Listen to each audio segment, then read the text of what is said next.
Hey everybody, KMO here, and I'm parked outside the dentist's office. My appointment is in just under 10 minutes. I was hoping to get this video shot, edited, posted, all that good stuff before I went to the dentist, because I'm going to be getting numbed and I don't know I'm going to be really up for much video work later today.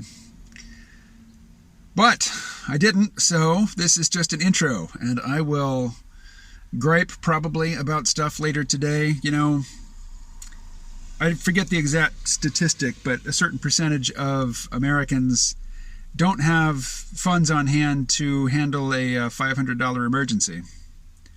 Right now I do. When I come out of the dentist's office, I won't.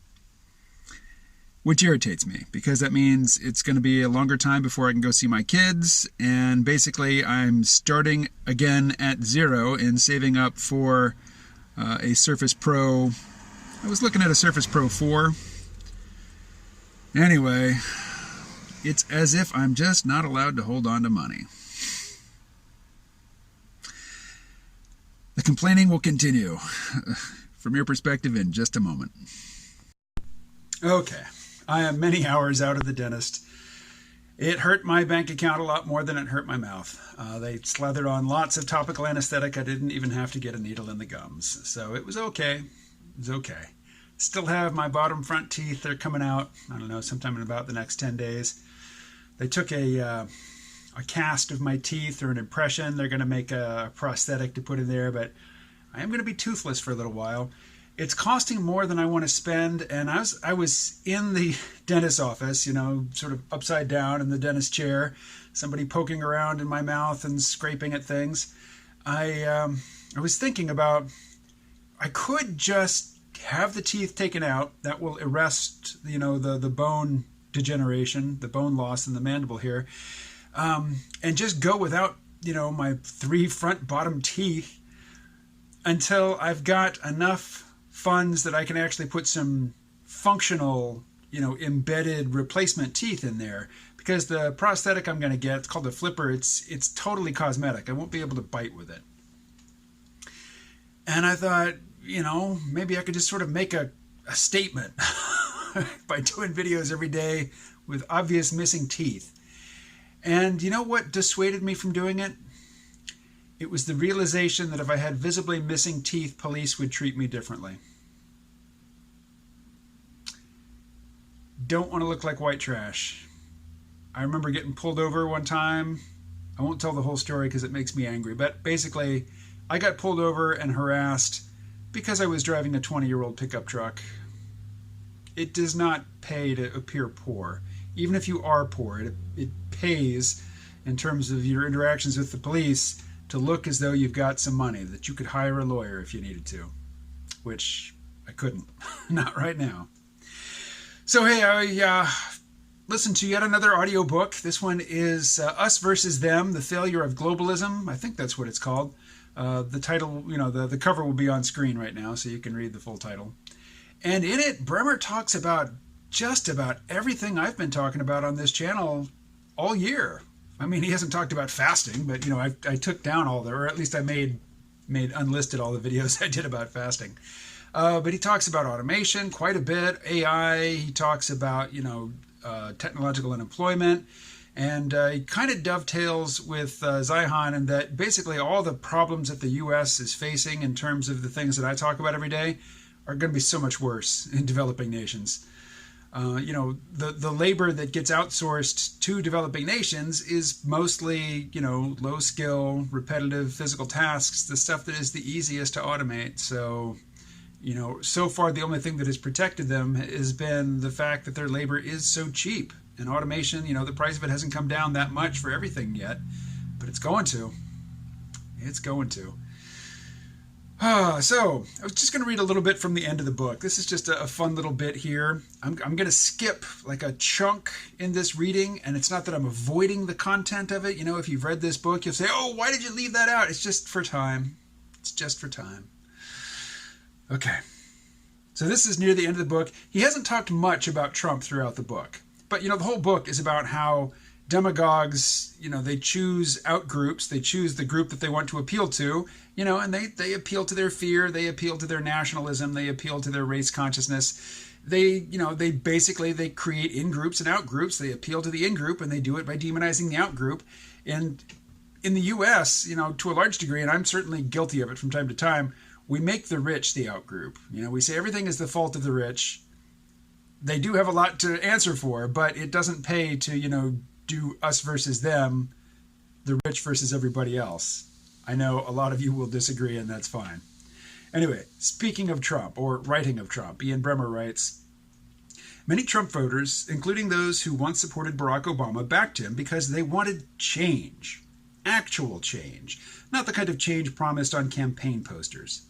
There's a working class in the United States that really has seen more losses than gains from free trade. U.S. infrastructure is crumbling. The country's education system is underperforming. Its healthcare system is in real trouble, and the U.S. penal system doesn't work. American soldiers have fought and died in wars that seem to accomplish nothing, and that were never adequately explained to the American people. These failures belong to the entire U.S. political establishment. Citizens feel lied to or ignored by politicians, the mainstream media, the business elite, bankers, and public intellectuals. They believe the game is rigged in somebody else's favor. And they have a point. Now I'm skipping a bit. Trump has made things worse. He has further poisoned the attitudes of his followers toward government and the media, inflicting lasting damage on U.S. ties with close allies, and embarrassed the country before the world. Worst of all, he has deliberately pitted Americans against one another for political gain. We see the polarized electorate in Trump's own polls. His supporters have backed him through conflicts and controversies that would have ended the careers of any other public official. And his detractors wouldn't thank him if he pulled them from a burning building. Isn't that true? So you may have noticed if you've watched these videos day in and day out, or, in batches every now and again, I don't talk much about Donald Trump.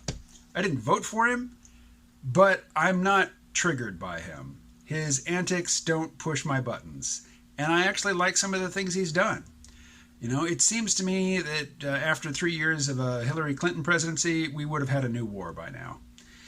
And I was never a fan of the Trans-Pacific Partnership. Before Trump got elected, there were a lot of leftists who really hated it and really wanted the U.S. to either pull out of it or get tough about, renegotiating things like, the environmental aspects of it, the ability of companies to sue a government if, that government enacts environmental or labor legislation that would cost that company money. And it would be before a tribunal that was, appointed by some arcane means. It wouldn't be in a court. So, there was a lot to not like about the Trans-Pacific Partnership, the TPP. And as soon as Trump pulled out of it, suddenly, like NPR, which is, my main point of contact with the mainstream media, they were just praising the TPP all of a sudden. All of a sudden, his pulling out of the TPP was just the worst trade debacle ever. It wasn't. This whole trade war with China, it doesn't affect me that much. And I can kind of see the point. And, this goes back to Zihan much more than Bremmer, but the United States is basically a continent. He's got in his previous book that I just listened to, The Accidental Superpower, he asks the question, why does Canada exist? Why is Canada a thing? It's barely a thing. He actually goes through a scenario by which Canada breaks up and Alberta joins the United States. Not saying it's going to happen. It's a fun scenario to think about, the way he lays it out. As one of the regular commenters has mentioned, he has made predictions that have not panned out. But you know what? There are bloggers that I like to follow. They're peak oil bloggers, but I still like their stuff, who make predictions every year. And every single year, their predictions are wrong, except for one guy. The one guy, John Michael Greer, his annual prediction is, at the end of the year, things are going to be pretty much as they were at the start of the year, except they're going to be a little worse in different ways. The trends that we're talking about, they don't flower and come to fruition, for the most part, in a single year. It is a slow grind, a slow degeneration. Goes on year after year after year. He says at the end of the year, at the beginning of the year, he says at the end of the year, there will still be sports teams playing, the malls will still be open, TV will still be broadcasting, the lights will still be on. Whereas, his antithesis is James Howard Kunstler, who is a friend of mine. I like the guy. He's fun to be around and he's a good guy. But I don't take his prognostication seriously, because year after year after year he says this is the year, it's all going to come crumbling down this year, and it never does. Okay, this really is going to be a short-ish video, because I'm going to stop right now. Well, almost right now. First, I want to mention that it is Inktober. Inktober is an event whereby in every day of October a theme is given, and you are supposed to draw with ink on paper with a pen or a brush something to illustrate that theme. Tomorrow's theme is bait, and I drew this picture, which, if you can't tell, it is Tom Hardy as Mad Max pointing up at the woman in the cage saying, that's bait. But why did I draw that today? Well, the prompt for today was supposed to be mindless. And by drawing tomorrow's prompt today on the mindless day, I think I actually fulfilled the mindless prompt. Anyway, if you are an artist, an illustrator of some kind, and you, like me, have been drawing with digital media for years, drawing with a drawing tablet or a pen display, which is what I use, you get into some habits which are really helpful in that medium, like Control-Z, Control-Z, Control-Z. You draw a line, don't like it. Control-Z, draw a line, Control-Z, draw a line, Control-Z, draw a line. Okay, I like that one. And particularly at the inking stage. I mean, when I'm penciling, I don't bother, removing lines that I don't like, because they're not going to appear.